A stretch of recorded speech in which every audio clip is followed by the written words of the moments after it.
내 아내가 되어 주시겠습니까? 너무 예뻤어서. 회식할 수 응? Malam hari pun tiba. Huiju bersiap-siap mengenakan gaunnya dibantu para dayang untuk acara after party. Dan Yian juga meminta raja agar hadir di sana. Sementara Ibu Suri hadir didampingi Perdana Menteri Jongwo. Saat acara dimulai, Ibu Suri yang digandeng Jongwo berjalan di antara para tamu. Kemudian disusul Pangeran Yian yang menggandeng Huiju dan memukau para tamu. Setelah itu, musik dimainkan. Yian dan Huiju mulai berdansa. Ibu Suri bilang pada Jongwo, ini permintaan Yian sebelum nantinya berpisah dengan Huiju. Namun, setelah selesai dansa, tiba-tiba Yian berlutut dan ia pun melamar Huiju di hadapan tamu undangan. Dan itu mengejutkan Ibu Suri. Bersama Huiju, Yian berjalan ke hadapan raja untuk meminta restu karena titah raja itu kuat. Ibu Suri berisyarat, namun raja dengan senang hati merestui hubungan mereka. Jongwo berusaha menenangkan diri. Tiba-tiba Ibu Suri datang dan memintanya menolak pernikahan Yian menggunakan hak vetonya. Tapi langsung ditolak oleh Jongwo. Setelah kembali, Yian pun mengajak Ibu Suri berdansa.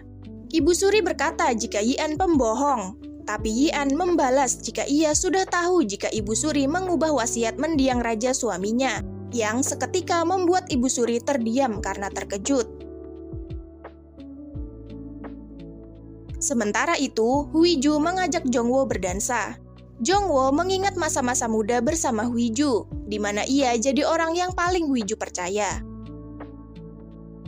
Dan saat berdansa, Huiju memintanya mendukung pernikahannya. Jongwo berkata, berjanjilah kau tak lagi sembunyikan apapun, aku selalu di pihakmu. Saat acara selesai, ditemani Yian, Huiju terus memandangi cincin yang ternyata milik mendiang ibu Yian. Dan Yian terus terpesona dengan Huiju. Sedangkan Choi Hyun mulai menaruh hati pada Yejung sejak sering bertemu. Saat tiba, Huiju langsung menanyakan respon di internet, dan beritanya kembali viral. Taeju dan Dayong juga ikut bahagia, namun Taeju kembali kepikiran, ia merasa janggal dengan kematian mekanik itu.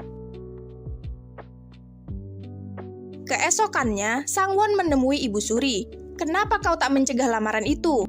Ibu Suri pun menjelaskan tentang Pangeran Yian yang sudah tahu ia mengubah wasiat. Sebenarnya, saat mendiang raja ingin turun tahta, ia ingin Yian yang meneruskan tahtanya. Tapi ditentang keras oleh Ibu Suri karena takut putranya tersingkir. Di tempat lain, ayah Huiju tampak khawatir Huiju bergabung di istana.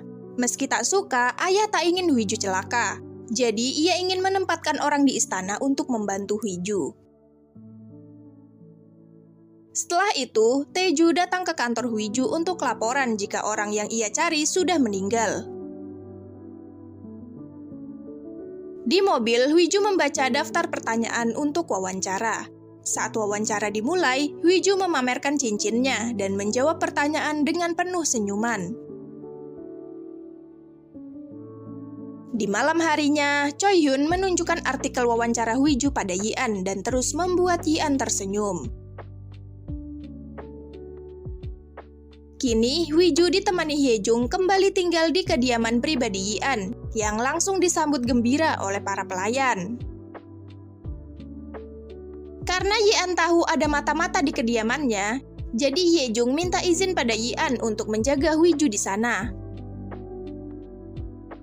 Keesokannya, Huiju dan Jongwo datang ke istana untuk merencanakan pernikahan. Saat Yian tahu Jongwo juga datang, Yian agak cemberut. Apalagi saat melihat Jongwo begitu dekat dengan Huiju. Yian mengingatkan jika Huiju calon istrinya. Sambil senyum, Jongwo bilang tak usah pura-pura, Huiju sudah memberitahuku. Setelah pertemuan usai, Yian yang tak senang meminta penjelasan pada Huiju. Huiju berkata itu sudah terlanjur dan bukankah bagus jika Perdana Menteri di pihak kita. Tapi Yian tetap ngotot tak terima dan sedikit membuat Huiju kesal. Tak lama setelah itu, Ibu Suri datang dan mengajak mereka makan malam bersama. Ibu Suri terus menatap Huiju sinis. Di tengah-tengah jamuan makan, Ibu Suri mulai ngelantur berkata yang tidak-tidak, yang terus meremehkan dan merendahkan Yian, hingga membuat Yian geram, namun Yian tetap sabar. Huiju yang kesal mendengarnya menggandeng Yian dan pamit dari sana. Saat keluar, Huiju pun menggerutu, "Tenang saja, saat kita menikah aku akan membereskan semuanya."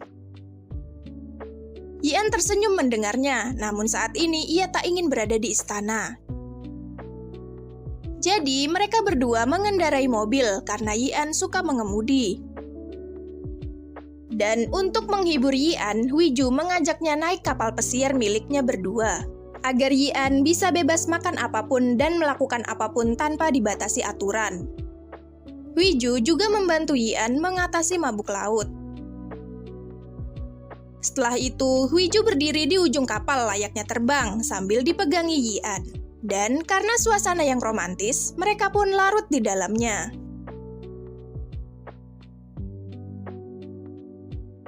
Nah, itu tadi episode 6 Perfect Crown. Makasih buat yang udah nonton dan sampai jumpa.